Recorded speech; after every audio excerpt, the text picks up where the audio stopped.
Assalamualaikum warahmatullahi wabarakatuh.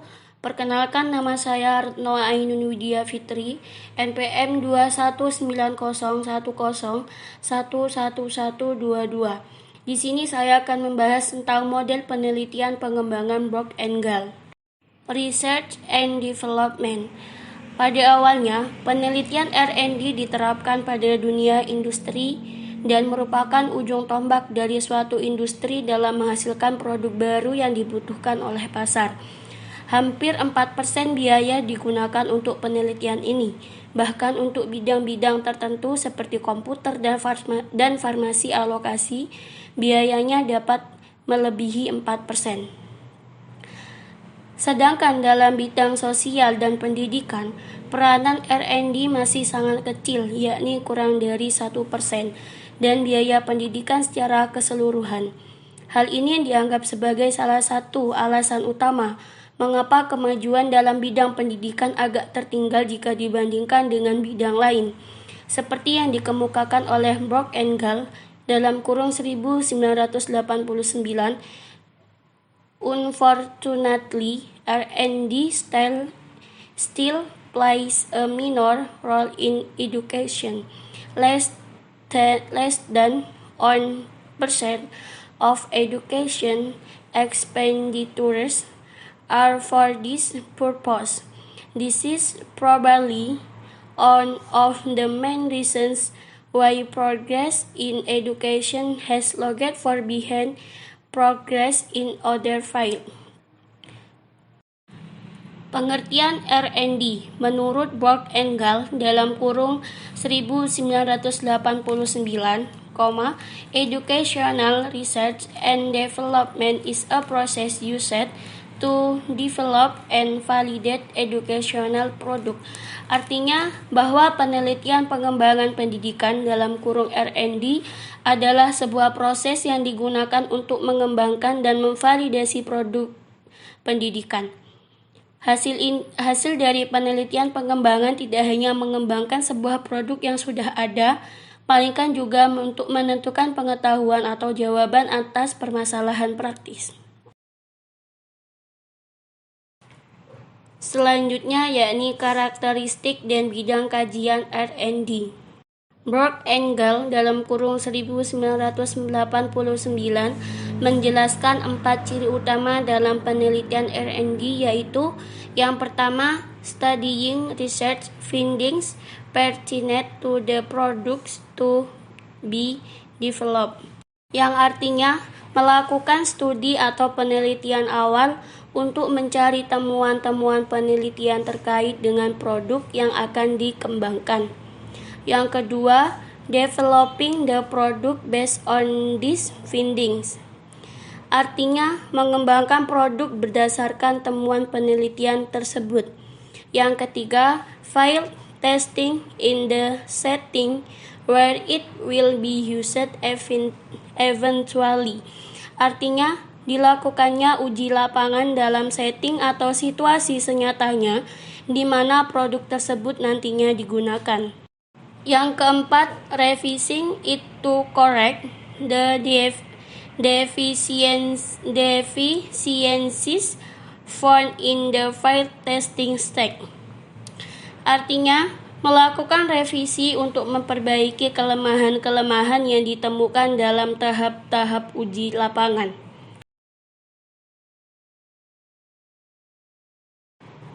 Model Brock and Gall. Secara ringkas, langkah-langkah penelitian R&D menurut Brock and Gall diuraikan sebagai berikut. Yang pertama yakni Research and Information Collection, dalam kurung penelitian dan pengumpulan data. Langkah pertama ini meliputi analisis kebutuhan, studi pustaka, studi literatur, penelitian skala kecil, dan standar laporan yang dibutuhkan. Yang kedua yakni planning, dalam kurung perencanaan, menyusun rencana penelitian, meliputi kemampuan-kemampuan yang diperlukan dalam pelaksanaan penelitian, rumusan tujuan yang hendak dicapai dengan penelitian tersebut, desain atau langkah-langkah penelitian, kemungkinan pengujian dalam lingkup terbatas. Yang ketiga, develop preliminary form of product, dalam kurung pengembangan draft produk awal. Langkah ini meliputi penentuan desain produk yang akan dikembangkan, dalam kurung desain hipotetik. Penentuan sarana dan prasarana penelitian yang dibutuhkan selama proses penelitian dan pengembangan, penentuan tahap-tahap pelaksanaan uji desain di lapangan, dan penentuan deskripsi tugas pihak-pihak yang terlibat dalam penelitian, termasuk di dalamnya antara lain pengembangan bahan pembelajaran, proses pembelajaran, dan instrumen evaluasi. Yang keempat, preliminary field testing, dalam kurung uji coba lapangan awal. Langkah ini merupakan uji produk secara terbatas, yaitu melakukan uji lapangan awal terhadap desain produk yang bersifat terbatas, baik substansi desain maupun pihak-pihak yang terlibat. Uji lapangan awal dilakukan secara berulang-ulang sehingga diperoleh desain layak, baik substansi maupun metodologi. Yang kelima, main product revision, dalam kurung revisi hasil uji coba. Langkah ini merupakan perbaikan model atau desain berdasarkan uji lapangan terbatas. Penyempurnaan produk awal akan dilakukan setelah dilakukan uji coba lapangan secara terbatas.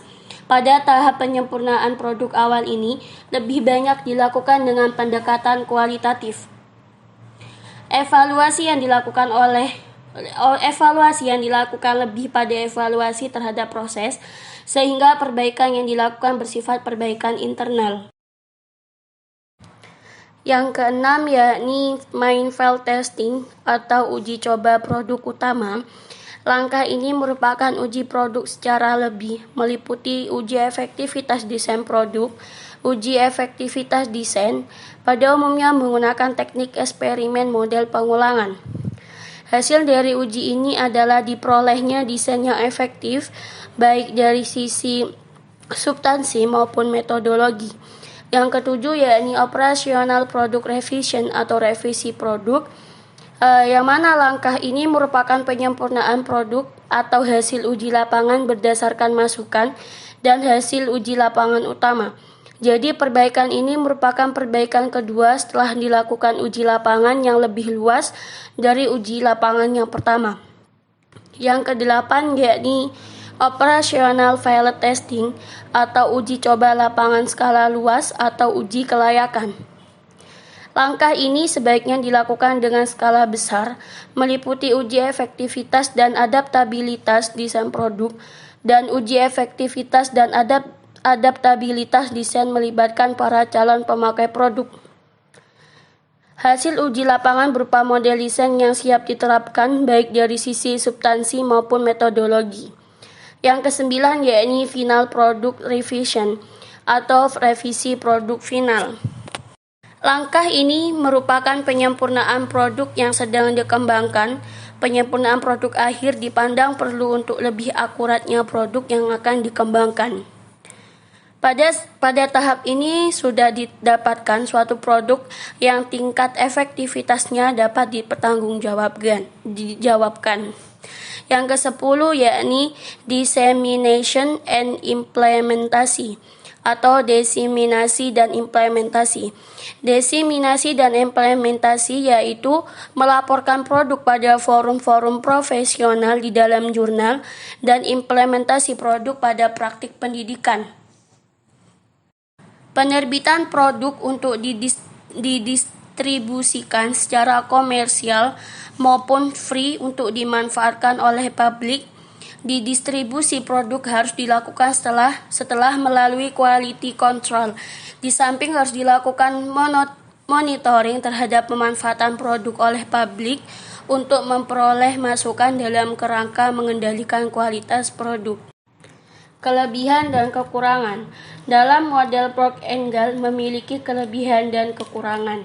Adapun kelebihan dari model penelitian ini yang pertama yakni mampu mengatasi kebutuhan nyata dan mendesak dalam kurung real need in the here and now melalui pengembangan solusi atau suatu masalah sembari menghasilkan pengetahuan yang bisa digunakan di masa mendatang.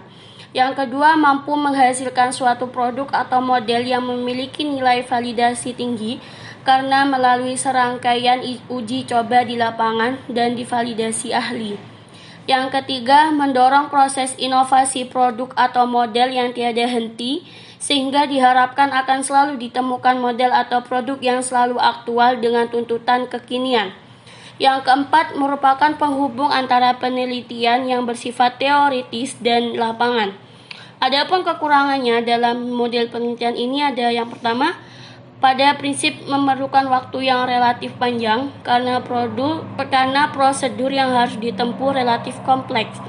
Yang kedua, tidak bisa digeneralisasikan secara utuh karena penelitian ditujukan untuk pemecahan masalah here and now dan dibuat berdasar sampel dalam kurun spesifik, bukan populasi. Yang ketiga, yakni penelitian memerlukan sumber dana dan sumber daya yang cukup besar. Sekian sekiranya dari saya, kurang lebihnya mohon maaf. Wassalamualaikum warahmatullahi wabarakatuh.